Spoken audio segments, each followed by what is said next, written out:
하나님 말씀 보겠습니다. 에스더서 6장 1절로 14절 말씀 본 후에 김창수 집사님께서 봉독해 주시겠습니다. 구약 성경 755쪽 에스더서 6장 1절로 14절 말씀 봉독 후에 찬양대의 찬양이 있겠습니다. 에스더 6장 1절 이하입니다. 그날 밤에 왕이 잠이 오지 아니하므로 명령하여 역대 일기를 가져다가 자기 앞에서 읽히더니 그 속에 기록하기를 문을 지키던 왕의 두 내시 빅다나와 데레스가 아하수에로 왕을 암살하려는 음모를 모르드게가 고발하였다 하였는지라. 왕이 이르되 이 일에 대하여 무슨 존귀와 관작을 모르드게에게 베풀었느냐 하니 측근 신하들이 대답하되 아무것도 베풀지 아니하였나이다 하니라. 왕이 이르되 누가 뜰에 있느냐 하매 마침 하만이 자기가 세운 나무에 모르드게 달기를 왕께 구하고자 하여 왕궁 바깥뜰에 이른지라. 측근 신하들이 아뢰되 하만이 뜰에 섰나이다 하니 왕이 이르되 들어오게 하라 하니 하만이 들어오거늘 왕이 묻되 왕이 존귀하게 하기를 원하는 사람에게 어떻게 하여야 하겠느냐. 하만이 심중에 이르되 왕이 존귀하게 하기를 원하시는 자는 나 외에 누구리요 하고 왕께 아뢰되 왕께서 사람을 존귀하게 하시려면 왕께서 입으시는 왕복과 왕께서 타시는 말과 머리에 쓰시는 왕관을 가져다가 그 왕복과 말을 왕의 신하 중 가장 존귀한 자의 손에 맡겨서 왕이 존귀하게 하시기를 원하시는 사람에게 옷을 입히고 말을 태워서 성중 거리로 다니며 그 앞에서 반포하여 이르기를 왕이 존귀하게 하기를 원하시는 사람에게는 이같이 할 것이라 하게 하소서 하니라. 이에 왕이 하만에게 이르되 너는 내 말대로 속히 왕복과 말을 가져다가 대궐 문에 앉은 유다 사람 모르드게에게 행하되 물은 내가 말한 것에서 조금도 빠짐이 없이 하라. 하만이 왕복과 말을 가져다가 모르드게에게 옷을 입히고 말을 태워 성중 거리로 다니며 그 앞에서 반포하되 왕이 존귀하게 하시기를 원하시는 사람에게는 이같이 할 것이라 하니라. 모르드게는 다시 대궐 문으로 돌아오고 하만은 번뇌하여 머리를 싸우고 급히 집으로 돌아가서 자기가 당한 모든 일을 그의 아내 세레스와 모든 친구에게 말하며 그중 지혜로운 자와 그의 아내 세레스가 이르되 모르드게가 과연 유다 사람의 후손이면 당신이 그 앞에서 굴욕을 당하기 시작하였으니 능히 그를 이기지 못하고 분명히 그 앞에 엎드러지리이다. 아직 말이 그치지 아니하여서 왕의 내시들이 이르러 하만을 데리고 에스더가 베푼 잔치에 빨리 나아가니라. 오늘 그날 밤에라고 하는 말씀으로 함께 에스더서를 통해서 오늘도 은혜 나누기를 바랍니다. 우리 옆 사람하고 한번 인사하시겠습니다. 환영합니다. 반갑습니다. 사랑합니다. 한번 인사하시고요. 그리고 영상으로 아직도 예배를 드려야 하는 형편에 있는 분들이 있습니다. 우리 그분들에게도 손을 흔들어서 한번 환영합니다. 보고 싶습니다. 한번 인사하시겠습니다. 환영합니다. 보고 싶습니다. 감사합니다. 고맙습니다. 우리가 성경을 읽을 때는요, 크게 두 가지 차원에서 성경을 좀 볼 필요가 있습니다. 하나는 큰 그림을 그리면서 읽는 것입니다. 하나님 나라의 큰 그림을 그리면서 한마디로 숲을 보면서 읽듯이 성경을 읽는 것입니다. 오늘 이 하만이 어떻게 한 사람이 악한 괴계를 품어서 한 민족 전체를 몰살시키고자 하는가. 당시에 600만 명 정도라고 하니까 이게 보통 일이 아니잖아요. 이게 한 개인이 할 수가 있겠습니까? 그렇기 때문에 이거는 굉장히 비현실적인 일이죠. 이런 것은 우리가 큰 그림으로 볼 때는 이건 하만을 내세운 악한 사단의 전략이구나 하는 것을 우리가 알 수 있습니다. 이스라엘이 장차 오실 메시아가 오실 그릇 아니겠습니까? 이것을 없애기 위하여 한민족 전체를 말살하겠다고 하는 것이죠. 사단의 엄정한 도발입니다. 하나님이 그것을 어떻게 무력화시키고 구원을 이루어 가시는가? 그 하나님 나라의 살아 꿈틀거리는 역사를 바라보는 큰 그림으로 보는 것입니다. 또 하나는 나무를 보듯이 한 개인을 보는 것입니다. 찬찬히 묵상해 보면은요, 정말 작은 나무 하나도 하나님의 섭리 가운데서 세밀하게 살피시고 이제 기르시는 그 하나님을 볼 수가 있는 것입니다. 이렇게 성경을 읽다 보면 우리는 성경 인물 속에서 나 자신이 보이고 내가 처한 삶이 보이고 나를 돌보시는 하나님이 보이는 것입니다. 오늘 우리가 읽은 에스더서를 통해서 이러한 하나님의 은혜를 만나는 역사가 있기를 바랍니다. 오늘 말씀은 에스더가요, 왕을 위해서 두 번의 잔치를 준비했지 않습니까? 첫 번째 잔치는 이미 끝났어요. 그 두 번째 잔치 사이에 하나님이 일하시는 것을 보여주고 있습니다. 하나님이 에스더에게 주신 최고의 지혜는 두 번의 잔치를 준비하는 것이었죠. 첫 번째 잔치를 통해 가지고 자꾸 왕의 궁금증을 유발합니다. 뭔가 말할 듯 하면서 이제 내일 잔치에 오소서. 그러면 또 내가 그때 얘기를 하겠습니다. 얘기를 한 겁니다. 그렇게 두 잔치 사이에 그날 밤에 드디어 하나님이 일하시기 시작합니다.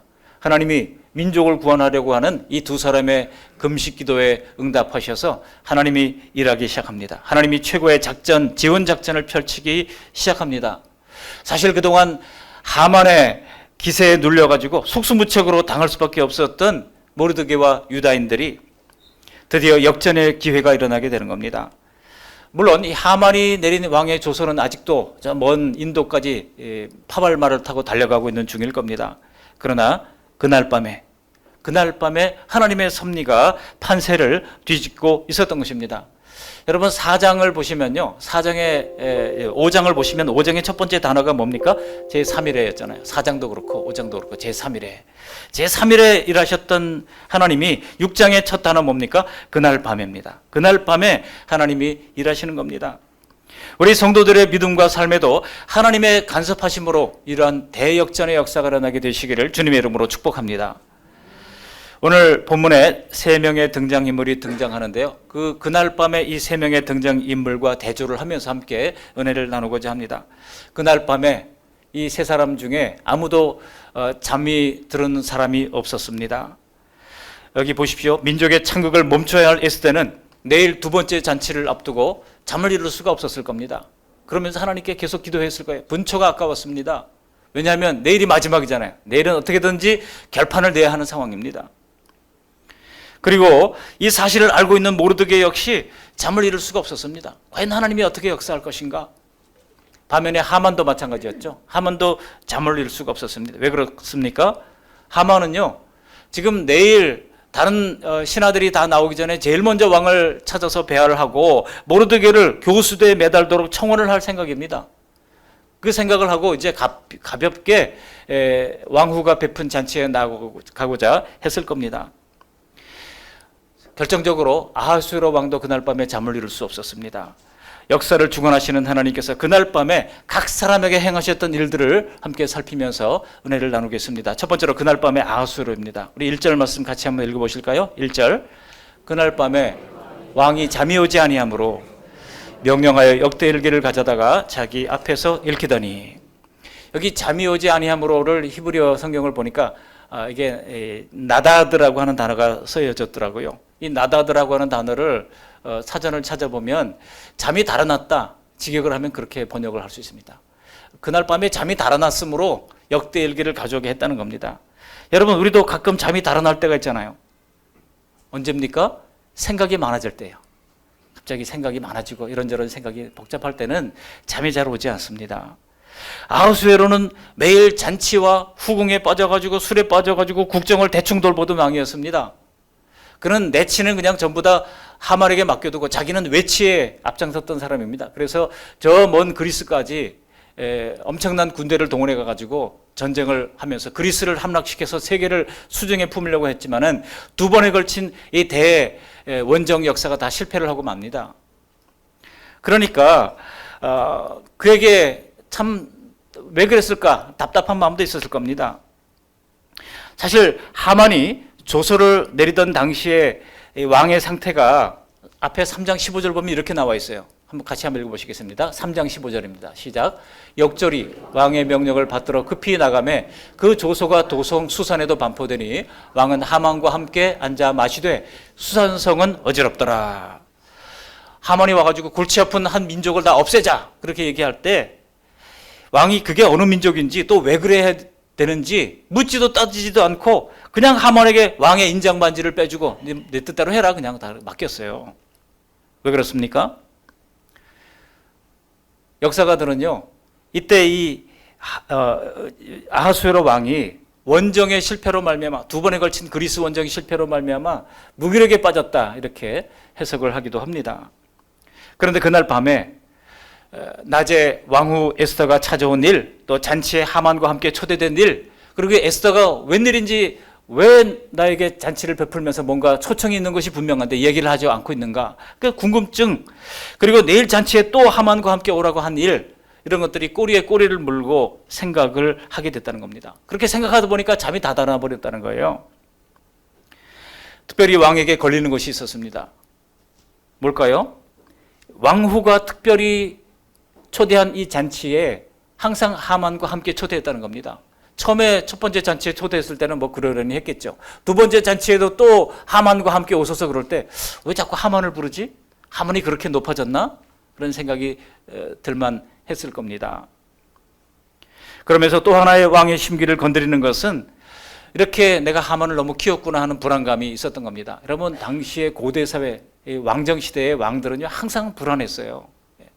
왕을 암살하고 모반을 하는 사람들이 뭐 멀리 있는 사람들이 아니잖아요. 항상 가까이 있는 사람, 측근들 중에서 왕을 죽이고 모반을 일삼았던 것이 대부분이었기 때문에 믿을 만한 사람은 아무도 없었습니다, 왕궁에서.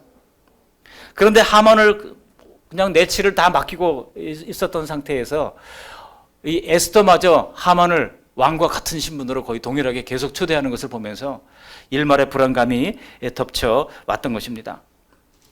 그날 밤 하나님께서 이렇게 왕에게 잠을 달아나게 하시고 그에게 달아나게 했던 이 국정을 위한 정신은 되돌아오게 하셨던 겁니다. 그래서 왕이 명령해서 역대 일기를 가져오라고 말합니다. 왕정 일기를 가져오라고 얘기를 했던 겁니다. 그래서 서기관들이 왕정 일기를 가져오니까 읽어보라고 얘기를 하는 것이죠.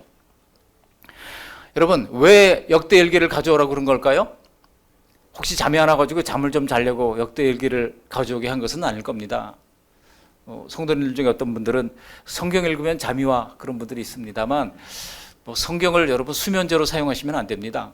성경 속에서 정말 하나님의 놀라운 은혜가 있는데요, 하만에게 반지까지 빼주고 모든 것을 위임했던 게 뭔가 잘못되고 있다고 하는 것을 문득 깨달은 거예요. 그래가지고 이 아하수에로 왕이요, 혹시 내가 놓치고 있었던 부분은 없는가, 왕정 일기를 가져다가 읽히게 했던 겁니다. 그렇게 읽다가 한 군데서 왕이 낭독을 멈추게 하는 거예요. 우리 2절 말씀 같이 한번 읽어보실까요? 오늘 본문 2절입니다. 그 속에 기록하기를 문을 지키던 왕의 두 넷이 빅다나와 데레스가 아하수에로 왕을 암살하려는 음모를 모르드게가 고발하였다 하는지라. 깜짝 놀랐던 겁니다. 분명 아하수에로 왕도 이 사실을 보고받았던 적이 있어요. 앞서서 2장에 나온 내용입니다. 모르드게가 두 명의 내시가 왕을 암살하려고 하는 것을 발견하고 그것을 왕에게 에스더를 통해서 전달해 준 사건입니다. 그래서 왕이 죽음을 모면했던 사건입니다. 여러분, 왕을 암살하려고 하는 것이 이렇게 모르드게에게 흘러갔다는 것도 이건 대단한 하나님의 섭리가 아닐 수 없습니다. 보통 이런 모반을 꿈꿀 때는 사람들이 철저하게 비밀로 하지 않겠습니까? 그런데 그렇게 쉽게 모르드게에게 발각이 되었던 겁니다. 이것은요, 하나님께서 이 사건 전체를 지금 흔들고 섭리하고 계시다고 하는 것을 보여주고 있는 증거입니다. 고대 음모에서 왕의 생명을 구했다고 하는 것은 어마어마한 그런 공로라고 할 수 있습니다. 왕들은 늘 암살의 두려움 속에 살았습니다. 그러니까 고대 왕국 속에서 정말 내 편이 누구인지 알 길이 없는 겁니다. 그런데 그것을 보고를 통해서 저지를 시켰다고 하면 대단한 공로를 세운 거 아니겠습니까? 정말 그 사람만은 내가 믿어도 좋은 사람 아니겠습니까? 그리고 2장 22절에 보시면요, 모르드게가 적발했던 이 음모를 누구를 통해서 왕에게 전달합니까? 에스더를 통해서 전달을 하는 겁니다. 왕후가 여러 명 있었을 터인데 에스더만은 내가 믿어도 되겠구나, 그런 이제 그림을 하나님께서 그려가도록 역사하셨던 것입니다. 어떤 일이 일어날 때 우리가 볼 때는 인간적으로 우연히 일어나는 것 같지만 그것이 운명을 가를 때가 얼마나 많습니까? 우연히 보이는 것일수록 하나님만이 하실 수 있는 신의 한 수가 개입된 경우들이 우리 인생에도 얼마나 많은지 모릅니다. 이때 왕이 모르드게에게 상을 준 기억이 갑자기 나지 않았어요. 그때 내가 모르드게에게 뭔 상을 베풀었지? 그런 생각이 드는 겁니다. 그래서 신하들에게 확인을 해봅니다. 그때 모르드게에게 무슨 상을 베풀었느냐고 확인을 해보니까 아닌 게 아니라 아무런 포상도 하지 않았다고 하는 것을 알게 된 겁니다. 왕이 갑자기 이 충신 모르드게에게 뭔가 상을 베풀어야 되겠다고 하는 생각이 든 거예요. 아니 내일이면 이제 또 에스더가 베푼 잔치에 나가야 하고 급한 일이 많을 텐데 이거 뭐 천천히 해도 상관없잖아요. 천천히 해도 얼마든지 할 수 있는 일입니다. 그런데 갑자기 당장 이 일을 하고 싶은 거예요. 그래서 걔 누가 없느냐라고 부르는 겁니다. 그랬더니 다른 신하들이 오기 전에 이 모르드게를 이제 달기 위해서 요청을 하려고 하만이 제일 먼저 출근해가지고 왕에게 나온 겁니다. 걔 누가 없느냐 하니까 하만이 거기에 있는 거예요. 그러니까 하만에게 질문을 한 겁니다. 여러분, 이 아하수에로 왕에게 이런 마음을 갖도록 한 분이 누굽니까? 하나님이에요. 하나님이 다 하십니다. 중요한 부분은 다 하나님이 하시는 것입니다. 우리도 그렇잖아요. 대부분 성도들이 근근히 믿음을 지키면서 주일 예배하고 또 평상시에는 먹고 사는 일에 얽매여서 겨우겨우 살아가는 것이 우리의 일상입니다. 그러므로 순간순간 하나님께서 앞날의 위험을 미리 대비시켜 주지 않으신다면 여러분 숱한 위기를 넘어서 어떻게 오늘 우리가 여기까지 올 수 있었겠습니까? 사람이 대비하고자 하고 사람이 노력하는 것들은 다 빙산의 일각일 뿐입니다. 수많은 문제들의 수면 밑에는요, 하나님의 섭리적 보호와 하나님의 지원과 하나님의 역사하심이 받쳐주고 있는 것입니다. 바로 여기에 우리의 믿음의 담대함이 있는 것 아니겠습니까? 그날 밤에 이 아하수에로 왕에게 하나님께서 역사하셨던 것입니다. 반면에 두 번째 대주로 우리 하만에게는 어떤 일이 일어났을까요? 그날 밤에 하만에게 예고도 없이 하만의 몰락이 시작이 됩니다. 어젯밤 모르드게를 매달겠다고 높이 22m나 되는 높은 교수들을 자기 집 마당에 세웠습니다. 그리고 왕의 윤호를 확신하면서 이른 아침에 왕궁을 찾았습니다. 저 눈에 가시 같은 모르드게를 깨끗이 해치우고 나서 가볍게 왕후가 베푼 잔치에 나가고 싶었습니다. 그런데 마침 모르드게와 공로를 보상할 생각에 사로잡혀 있던 이 왕은 그 일을 맡길 신하를 찾던 중에 하만이 지금 벌써부터 와 있다는 말을 듣고 어전으로 급히 그를 부르게 됩니다. 그러면서 하만에게 묻습니다. 우리 화면을 한번 읽어보실까요? 6절 전반절입니다. 함께 읽어보십니다. 하만이 들어오거늘 왕이 묻되 왕이 존귀하게 하기를 원하는 사람에게 어떻게 하여야 하겠느냐. 저는 이 6절 말씀을 보면서요, 너무나 큰 은혜를 받았어요. 이게 하나님이 하시는구나. 여러분, 왕이 이렇게 질문하는 것이 이상합니다. 왕은요, 여러분, 하만은 이 왕의 말을 듣자마자 어떻게 생각했습니까? 이건 나를 두고 하는 얘기구나, 이렇게 생각했을 겁니다. 여러분, 왕이 존귀하게 해주고 싶은 사람은 나밖에 더 있느냐, 이런 생각을 속으로 했던 겁니다. 근데 하만이 이렇게 착각하는 바람에 일이 더 극적으로 전개되는 것을 볼 수 있습니다. 여기서 우리는 지금 왕이 하만을 떠보고 있다는 사실을 알 수 있습니다. 질문이 이상하잖아요. 2장에서 왕과 하만이 그렇게 밀접된 관계가 있었다고 하면 떠볼 필요 없이 말해야 되는 거 아니겠습니까? 하만이여, 내가 어제 궁중일기를 읽다가 보니까 모르드게가 내 생명을 구해준 사건이 있는 것을 내가 보았노라.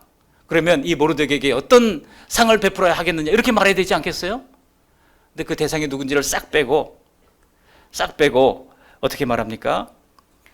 하만이 착각할 만한 말로 이 사람에게 어떻게 존귀하게 해야 되겠느냐고 얘기합니다. 그러면서 하만이 어떻게 나오는지를 지금 떠보고 있는 거예요.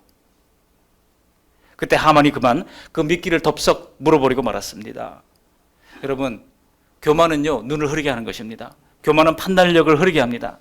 사람이 덫에 걸릴 때는 대부분 자기 안에 있는 죄의 성향 때문입니다.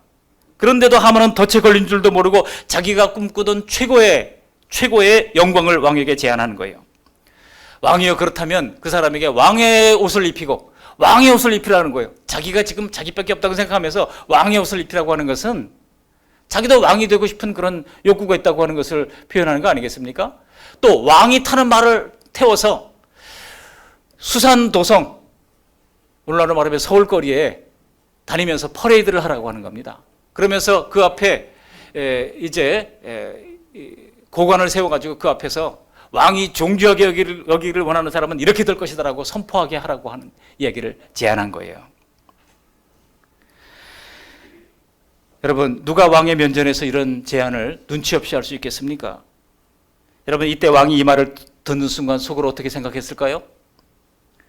아니, 이 하만이라고 하는 사람이 자기를 이 정도로 생각하는구나 하는 것을 깨닫고 왕도 소름이 끼치지 않았겠습니까? 가만두면 안 되겠네. 이 사람 이거 두면 안 되겠네. 이런 생각하지 않았겠습니까?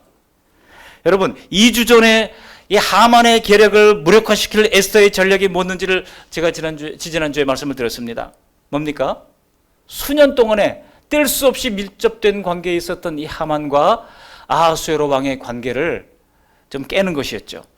그래야 민족을 구원할 수 있는 길이 열리는 것이지, 그렇지 않은 채 왕이 좀 우리 유다 민족을 살려달라고 했다가는, 여러분, 하만이 그 악한 생각, 그 교활한 생각으로 말미암아 오히려 역습을 당할 수도 있습니다. 오히려 잘못하면 에스더가 폐위가 될 수도 있어요. 이미 와스디 왕후도 일장에 보면 폐위시킨 그런 상태 아니었습니까? 그렇기 때문에 에스더는 전략적으로 접근했던 겁니다. 계속해서 왕과 하만을 함께 초대함으로 말미암아 왕이 경계심을 갖도록 했던 겁니다. 그렇지만 여러분, 그것만으로는 왕이 하만의 정체를 완전히 알아내고 불신하기에는 아직 역부족이에요. 그날 밤 하나님이 5년 전부터 해놓은 일들로 말미암아 이제 제자리를 찾아 움직이기 시작하는 것입니다. 한번 생각해 보십시오. 만일 모르게가 5년 전에 암살 음모를 적발하지 않았다면 어떻게 됐을까요? 만일 그때 상을 다 받아버렸다면 어떻게 됐을까요? 만일 그날 밤 왕이 단잠을 자가지고 궁중일기를 읽지 않았다면 어떻게 됐을까요? 에스더의 작전은 위태로웠을 것이고, 그리고 그 다음날 모르드게는 하만의 계략대로 그의 집 앞마당에서 교수대에 매달려 죽었을 겁니다. 우리를 대적하는 악의 세력은 환경과 사람을 통해서 서서히 닻을 만들고 어느 날 마술을 드러내서 우리를 궁지에 몰아넣는 겁니다. 그러나 전지하신 우리 하나님께서는 이미 다 아시고 대항할 수 있는 무기를 만들어 두시고 전략을 만들어 두시고 준비를 해 놓으셨던 겁니다. 다만 우리는 하나님이 준비해 놓은 그것을 기도로 받아서 싸워나가며 이겨나가는 것입니다. 과거 우리가 인생의 격전지에서 이런 것이 많이 있었다 할지라도 낙심할 필요가 없는 것은, 그런 싸움을 통해서 우리는 비로소 인생 무서운 줄을 알게 되고, 이를 감당할 우리의 한계를 알게 되고, 내 힘과 연약함을 알게 되고, 하나님 앞에 겸손히 엎드릴 때 하나님이 대신 싸워주시는 은혜를 알게 되고 누리게 되는 것입니다. 아니던가요? 그렇기 때문에 이제는 분명히 옛날보다 더 많은 것을 지켜낼 수 있게 된 걸로 믿습니다. 왕은 하만의 제안에 엄중히 명령을 합니다. 우리 10절 말씀 함께 읽어보실까요? 10절입니다. 이에 왕이 하만에게 이르되 너는 내 말대로 속히 왕복과 말을 가져다가 대궐문에 앉아있는 유다 사람 모르드게에게 행하되 무릇 내가 말한 것에서 조금 더 빠짐이 없이 하라. 조금 더 빠짐이 없이 하라고 하는 말을 통해서 지금 왕은 하만을 경계를 하고 있는 겁니다. 왕이 하만에 대한 심중을 굳혔음을 알 수 있어요. 그가 정말 하만을 그토록 아낀 사람이었다고 하면 굳이 하만에게 마부 노릇까지 하라고 할 이유는 없지 않겠습니까? 근데 왕은 콧대가 잔뜩 높아진 하만에게 지금 한 방 먹이고 있는 겁니다. 이 말을 듣는 순간 하만은 머리가 띵했을 겁니다. 그 당사자가 모르드게인 것도 충격인데 자기에게 마부 노릇까지 하라고 하는 것이 그에게 엄청난 충격으로 다가왔을 겁니다. 하만은 굴력감에 일그러진 얼굴로 모르드게에게 대한 그의 임무를 다 행합니다. 그러면서 번뇌하면서 급히 머리를 싸고 집 안으로 들어갑니다.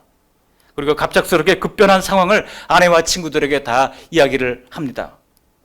불길한 말을 이렇게 늘어놓을 때에 그의 마지막 말을 재촉하듯 궁에서 파견된 사람들이 말을 다 마치기 전에 그를 불러서 왕궁으로 나가게 되는 것을 볼 수 있습니다. 우리 14절 말씀 함께 읽어보시겠습니다. 14절. 아직 말이 그치지 아니하여서 왕의 내시들이 이르러 하만을 데리고 에스더가 베푼 잔치에 빨리 나아가니라. 지금 하나님의 심판이 이 하만에게 쓰나미처럼 임하고 있는 것입니다. 이것은 하나님을 대적한 사탄의 패배이지만은 악한 마음을 한없이 키워서 수많은 생명을 학살하려고 했던 하만 개인에 대한 하나님의 엄중한 심판인 것입니다. 악은 어느 때이든지 하나님이 반드시 심판하십니다. 그 시기는 우리가 알 수 없지만 하나님이 반드시 악한 세력에 대해서 공의의 심판을 내리십니다. 그날 밤에 하나님이 악한 하만을 굴복시키셨던 것입니다. 마지막으로 그날 밤에 모르드게는 어땠을까요?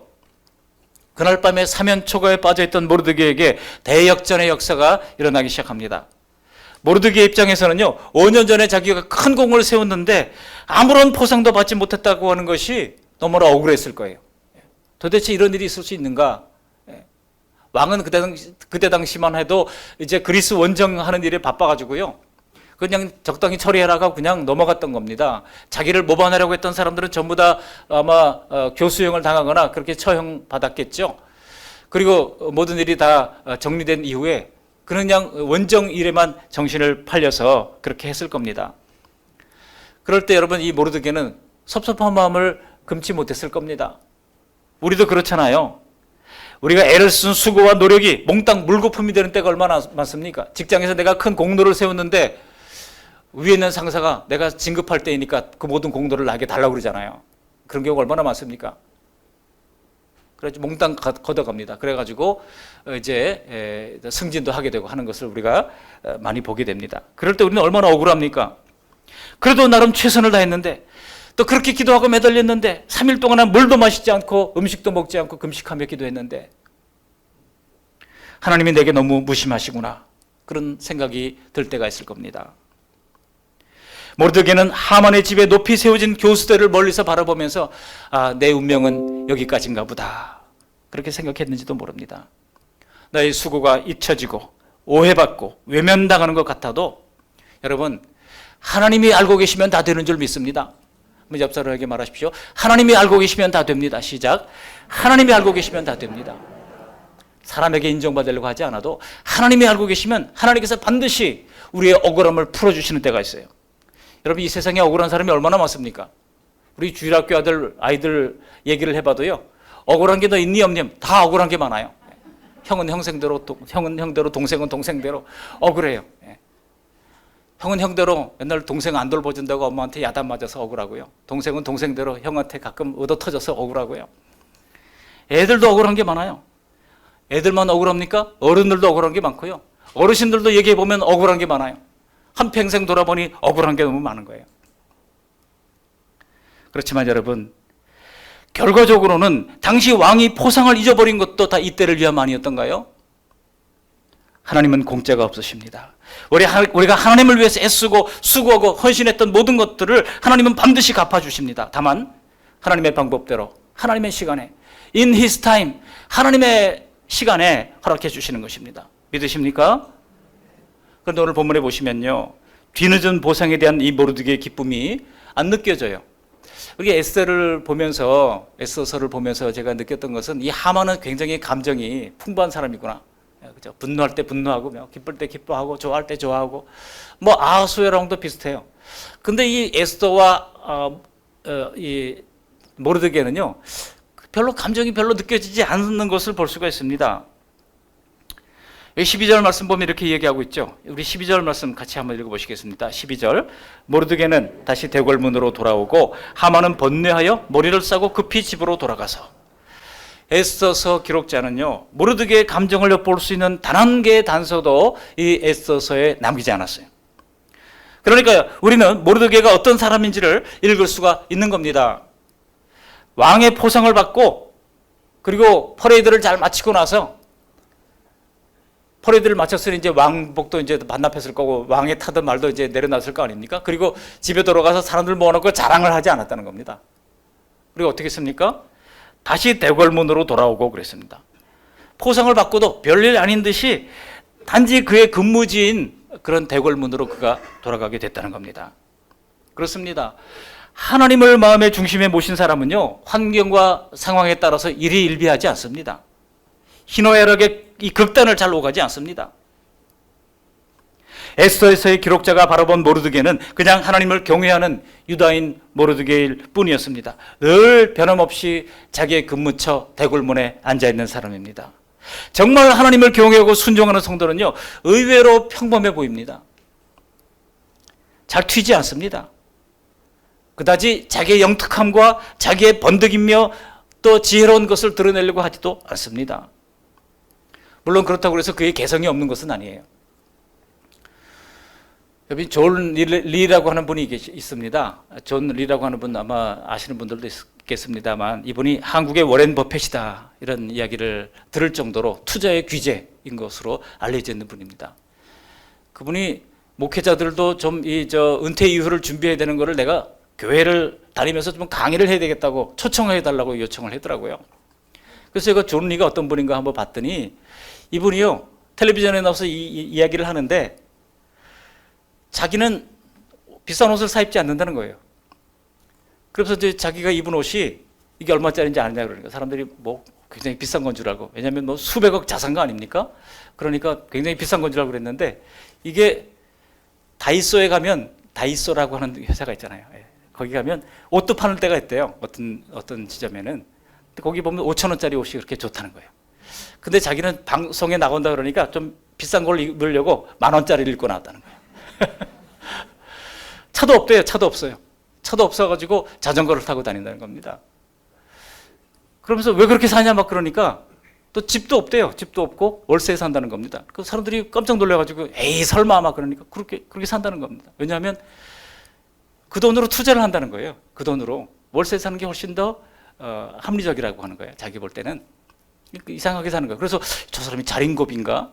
자린고비가 아니더라고요. 우크라이나에 1억씩 쾌척도 하고요. 또 좋은 일에 그렇게 기여도 하는 것을 봤습니다. 잘 튀지 않아요. 동네 뒷집 아저씨 같아요. 그렇지만 그 사람이 수백억 자산을 주무르는 사람인 줄 아무도 모릅니다. 정말 하나님을 경외하고 순종하는 사람은요, 의외로 순수하고 의외로 평범해 보이는 것입니다. 그럼에도 불구하고 두드러지지 않고 그저 부드러운 공기처럼 여러 사람과 주위 사람과 잘 어울리고, 그렇지만 그렇게 존재감도 없어 보이지만은 놀랍게도 그런 분들에게서는 신기하게 하나님의 역사가 드러나고 예수님이 드러나는 것입니다. 아니던가요? 성도들의 삶의 목적은 자기 영광, 자기 이름을 드러내는 것이 아닙니다. 오직 하나님을 영화롭게 하고 하나님의 영광을 나타낼 수 있는 것이 바로 우리의 목표가 되어야 할 것입니다. 하나님의 사랑과 지혜와 위대하심을 우리가 말로써 알 수 있겠습니까? 물론 우리가 말로도 예수님을 증거하고 전도도 하고 복음을 증거할 필요가 있습니다. 영국에 이미 돌아가셨습니다만 존 스토트 목사님이요, 책을 한 권 썼는데 Our Guilty Silence 이런 책을 썼어요. 우리가 전도하지 않는 우리의 침묵의 죄, 이거를 이제 아주 강력하게 설파를 했던 책입니다. 그렇지만 우리가 입술로도 증거해야 되지만 우리가 입술로 증거한 것을 어떻게 증명할 수 있습니까? 우리의 삶을 통해서 증거할 수 있는 거 아니겠습니까? 내가 하나님이 실제로 계신 것처럼 살지 않는다면 누가 믿어주겠습니까? 예수님이 하신 말씀이 나의 행동을 통제하고 하나님께서 내 인생의 결정권자라고 하는 것이 내 삶에서 보여져야 사람들이 믿어주지 않겠습니까? 아, 저 사람 보니 하나님 정말 계신 거 맞네. 아, 저 사람 보니 예수님 정말 계신 거 맞네. 그런 생각이 들 수밖에 없는 것입니다. 요란하게 봉사를 하고 열심을 내면서 자기가 그 정점에 서려고 하는 것은, 이것은 정작 하나님의 권위에 나를 복종하지 않기 때문인 것입니다. 에스더서에서 하만의 성격은요, 각 장마다 두드러지게 자기 자신을 드러내려고 애를 쓰고 있는 것을 볼 수 있습니다. 다른 사람이 자기에게 갈채를 보내지 않으면 실족하고 실망합니다. 그러나 모르드게는 그렇지 않았어요.